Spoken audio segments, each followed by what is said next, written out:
السلام علیکم۔ کہانی کو آخر تک پورا سنیے گا اور اگر آپ چینل پر نئے ہیں تو سبسکرائب ضرور کیجیے گا۔ میں اپنے دوست کے ساتھ ایئرپورٹ پر کھڑا تھا۔ وہ اپنی خالہ کو لینے آیا تھا۔ اچانک سامنے سے ایک آدمی آتا دکھائی دیا۔ قیمتی لباس میں ملبوس وہ مرد جس نے ٹرالی پر اتنے بیگ رکھے ہوئے تھے کہ ہم اسے دیکھ کر حیران رہ گئے۔ وہ سامان لیے آگے بڑھ گیا اور ایک ٹیکسی والے کو اپنی طرف آنے کا اشارہ کیا۔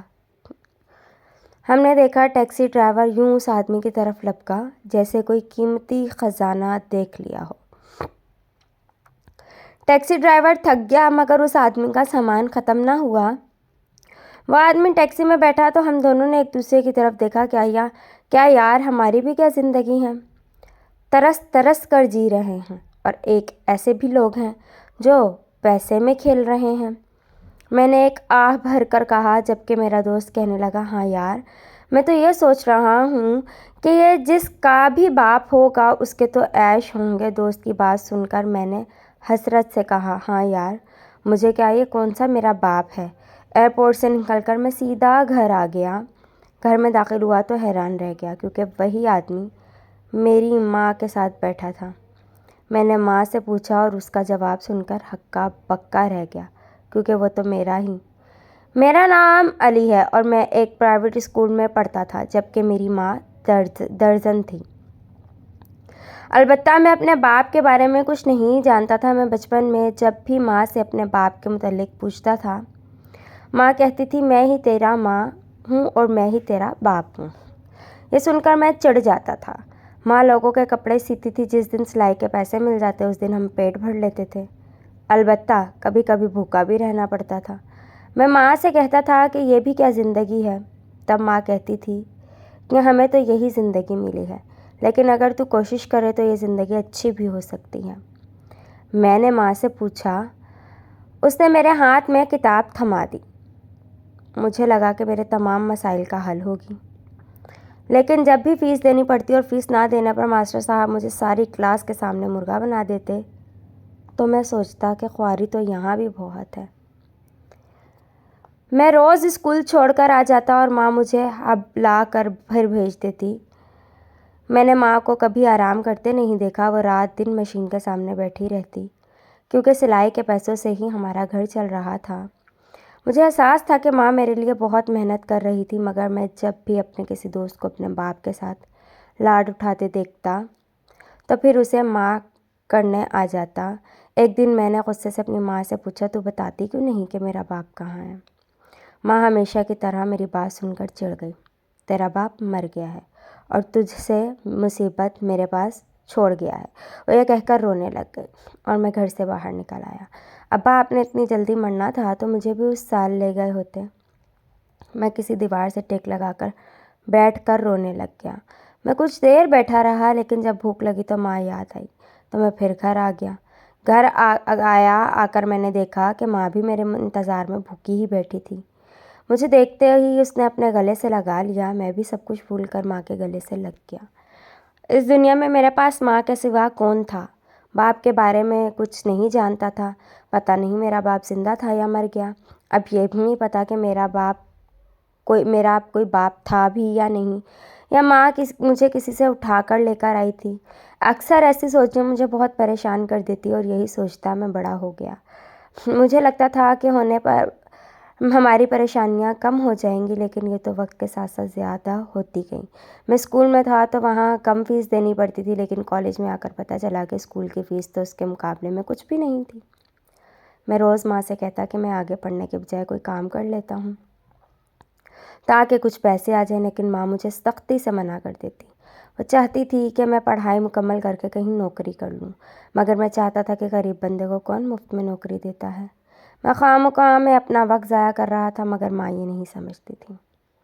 وہ تو بس گھر میں بیٹھ کر خواب دیکھ رہی تھی کہ اس کا بیٹا پڑھ لکھ کر بڑا آدمی بن جائے گا اور اس کے سارے مسئلے حل ہو جائیں گے، لیکن ماں نہیں جانتی تھی کہ تعلیم مکمل ہونے کے بعد بھی مجھے کسی سفارش یا رشوت کے بغیر کوئی نوکری نہیں ملے گی۔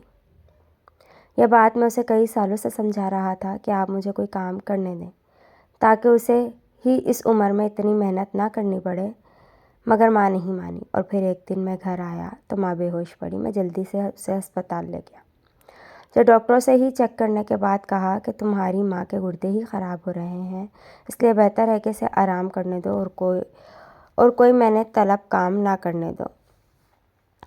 ماں ایک دن ہسپتال نہیں اور دوسرے دن میں اسے گھر لے آیا۔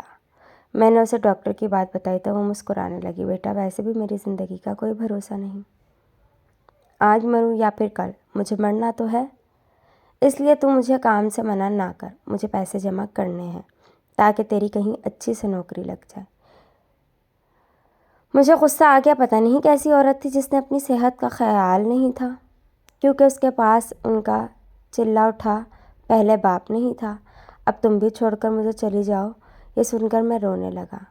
جب تم میری بات نہیں مانتی، مجھے شک ہونے لگتا ہے کہ میں تیری اپنی اولاد ہوں بھی، یا بلکہ میں تجھے کسی کوڑے دان سے ملا تھا۔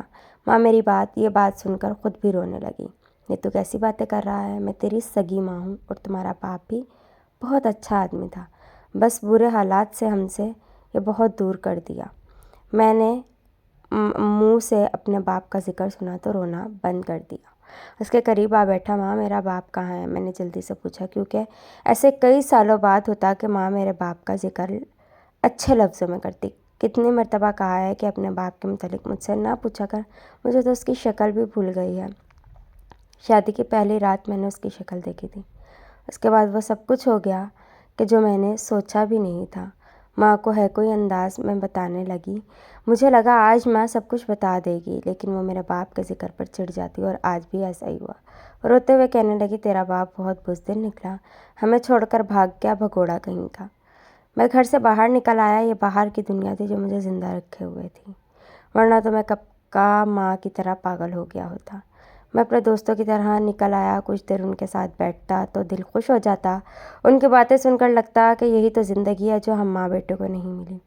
یہ سب میرے باپ کا قصور تھا۔ اگر اس نے ہمیں اپنانا نہیں تھا تو شادی کیوں کی تھی؟ پتہ نہیں ایسے غیر ذمہ دار مرد شادی کیوں کر لیتے ہیں۔ مجھے غصہ آنے لگا، کیونکہ ایسے مرد خود تو کہیں بھاگ جاتے ہیں مگر ان کی اولاد ساری زندگی نہ جیتی ہے اور نہ ہی مرتی ہے، میری طرح جیسے میں اپنے آپ کو زندہ رکھے ہوئے تھا، کیونکہ جینا تو تھا نا۔ میری تعلیم مکمل ہوئی تو میں نے 2 جگہ انٹرویو دیا مگر ناکامی کا سامنا کرنا پڑا۔ کہیں تنخواہ کم تھی اور کہیں ایسا کام کرنا تھا جو مجھے نہیں آتا تھا۔ ایسے میں دوست نے مجھے مشورہ دیا کہ میں کسی پرائیویٹ اسکول میں جاب کر لوں تاکہ گھر کا گزارا ہوتا رہے۔ میں نے اس کے بعد ایک اور پرائیویٹ اسکول میں ٹیچر لگ گیا۔ پہلی تنخواہ ملی تو میں نے ماں سے کہا کہ اب بس تم کام چھوڑ دو گی۔ زندگی میں پہلی بار اس نے میری بات مان لی۔ تنخواہ کم ضرور تھی مگر ہمارا گزارا اچھا ہو رہا تھا۔ میں نے بھی سب کچھ اللہ پر چھوڑ دیا تھا۔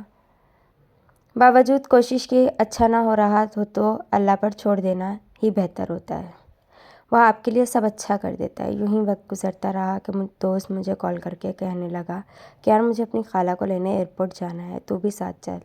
میں اس وقت فارغ تھا، اس کے ساتھ چل پڑا۔ میں اپنے دوست کے ساتھ یہ ایئرپورٹ پر کھڑا تھا، بہت سے لوگ آ جا رہے تھے۔ اچانک سامنے سے ایک آدمی آتا دکھائی دیا، قیمتی لباس میں ملبوس وہ مرد جس نے ٹرالی پر اتنے بیگ رکھے ہوئے تھے کہ ہم اسے دیکھ کر حیران رہ گئے۔ وہ سامان ہی آگے بڑھ گیا اور ایک ٹیکسی والے کو اپنی طرف سے آنے کا اشارہ کیا۔ ہم نے پیچھے مڑ کر دیکھا، ٹیکسی ڈرائیور اس آدمی کی طرف لپکا جیسے کوئی قیمتی خزانہ دیکھ لیا ہو، تو ایسے ہی اس آدمی کا سامان اپنی ٹیکسی میں رکھنے لگا۔ وہ بیچارہ بیگ رکھتے رکھتے تھک گیا تھا مگر اس آدمی کا سامان ختم نہ ہوا۔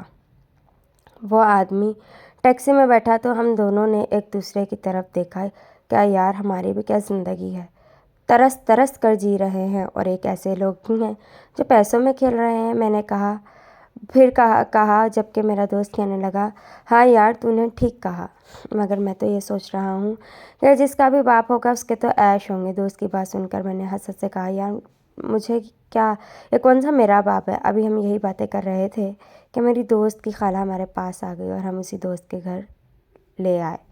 میں وہاں سے نکل کر سیدھا اپنے گھر آ گیا۔ گھر میں داخل ہوا تو حیران رہ گیا، کیونکہ وہی آدمی میری ماں کے ساتھ بیٹھا تھا اور ہمارے گھر میں بیگ رکھے ہوئے تھے۔ میں نے ماں کی طرف بیگ میں وہی سارا دیکھا، وہ رو رہی تھی۔ میں نے حیرانی سے پوچھا، ماں یہ آدمی کون ہے؟ اس نے جل کر کہا، یہ تیرا باپ ہے۔ ماں کا یہ جواب سن کر میں ششت رہ گیا، جبکہ وہ آدمی یہ سن کر میری طرف بڑھا اور کہا کہ اچھا تو تم میرے بیٹے ہو۔ یہ کہہ کر وہ مجھے دیوانہ وار چومنے لگا۔ یہ میرے ساتھ پہلی بار ہوا تھا۔ یہ احساس مجھے سرشار کر رہا تھا۔ میں سوچتا تھا کہ اگر میرا باپ زندہ ہو اور کسی دن میرے سامنے آ گیا تو میں اس کا منہ توڑ دوں گا، مگر میں اس وقت اس کے گلے لگا ہوا تھا اور میرا دل چاہ رہا تھا کہ یہ وقت رک جائے، مگر اس آدمی نے میرا ہاتھ پکڑا، ماں کے ساتھ جا بیٹھا۔ وہ کہنے لگا، میں تم دونوں کا مجرم ہوں، کیونکہ میں جانتا تھا کہ میرا کوئی ٹھکانہ نہیں ہے اور مجھ پر بہت قرضے ہیں۔ اس کے باوجود میں نے تمہاری ماں سے شادی کر لی۔ میں نے سوچا تھا کہ وقت کے ساتھ ساتھ حالات ٹھیک ہو جائیں گے، لیکن ایسا نہ ہوا۔ قرض کے بعد میری جان کے دشمن ہو گئے اور مجھے تمہاری ماں کو اکیلا چھوڑ کر بھاگنا پڑا۔ میں اپنے حالات بہتر کرنے کے لیے ملک سے باہر چلا گیا اور محنت کرنے لگا۔ میں نے دن رات محنت کی اور اپنا سارا قرض چکا دیا، لیکن میں واپس آنا چاہتا تھا تاکہ تمہاری ماں کے پاس جا کر مجھے پھر سے شرمندہ نہ ہونا پڑے۔ اس لیے میں واپس نہیں آیا اور وہیں کماتا رہا۔ میں نے سوچ لیا تھا کہ تب بھی واپس جاؤں گا جب سب کچھ حاصل کر لوں گا، اور الحمدللہ آج میں نے وہ سب کچھ حاصل کر لیا ہے۔ میں نے بڑی مشکل سے تمہارے ماں کا اعتراض کیا ہے اور یہاں بڑی مشکل سے پہنچا ہوں، مگر اس کے باوجود تمہاری مرضی ہے کہ تم مجھے معاف کر دو اور دل نہ چاہے تو مجھے واپس جانے کا کہہ دو۔ یہ کہہ کر اس نے ہمارے ہاتھ جوڑ دیے۔ ماں رونے لگی اور اس نے میری طرف دیکھا ایسے جیسے کہہ رہی ہو کہ جو بھی فیصلہ کرے مجھے منظور ہوگا۔ میں سوچ میں پڑ گیا۔ ایک طرف سارے گلے شکوے تھے اور دوسری طرف باپ جو اتنی مشکل سے ملا تھا۔ اتنے عرصے بعد میں نے اپنے باپ کو دیکھا تھا۔ آج مجھے وہ محنت اور شفقت ملی تھی جس کے لیے میں کب سے ترس رہا تھا۔ میں نے اپنے باپ کی طرف دیکھا، اس کی آنکھ میں آنسو تھے، وہ اپنے کیے پر شرمندہ تھا۔ میں نے جڑ سے اپنے باپ کو گلے لگا لیا۔ اچانک میری نظر اپنے سامان پر پڑی۔ مجھے اپنے دوست کی بات یاد آ گئی اور میں مسکرا دیا۔ آج زندگی نے سارے حساب چکا دیے تھے۔ اللہ حافظ۔